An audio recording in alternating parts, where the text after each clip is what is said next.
Hello students, welcome to Tutora.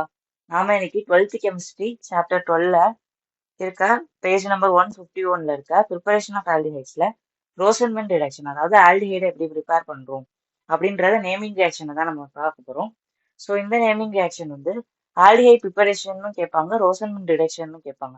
Mostly aldehyde preparation கேட்டாங்கன்னா நீங்க வந்து ஸ்டீஃபன்ஸ் ரியாக்ஷன் இன்னொரு ரியாக்ஷன் இருக்கு, அது எழுதினாலும் ஓகே தான். பட் ஆனால் ரொம்ப பாப்புலரா ரோசன்மன் ரியாக்ஷனை தான் கேட்பாங்க. ஸோ இந்த நேமிங் ரியாக்ஷனை நம்ம இந்த வீடியோவில் பார்க்கலாம்.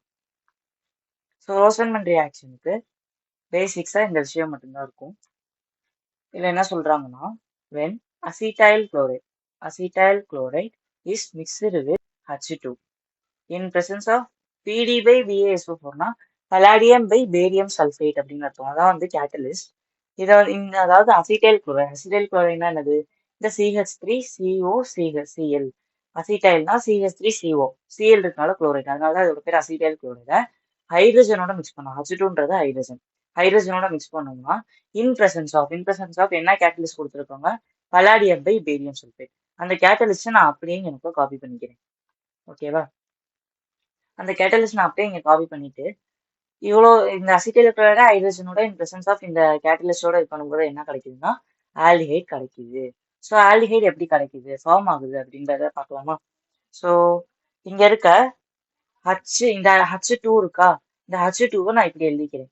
இங்க ஒரு ஹைட்ரஜனாகவும் இங்க ஒரு ஹைட்ரஜனாகவும் எழுதிக்கிறேன். இந்த ஹைட்ரஜனும் இந்த குளோரினும் சேர்ந்து HCl வெளில போயிடுது.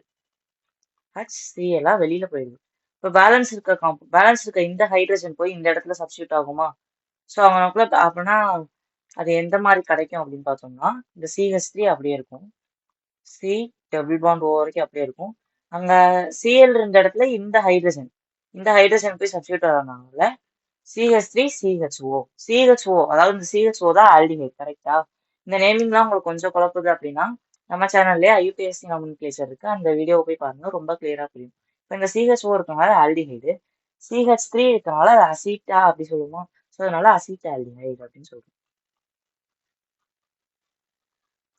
ஸோ நம்ம இப்படிதான் அசிட் ஆல்டிஹைடை ரோசன்மன் ரியாக்ஷன் ப்ரிப்பேர் பண்றோம். ஸோ அவ்வளோதான் இந்த வீடியோ. தேங்க்யூ.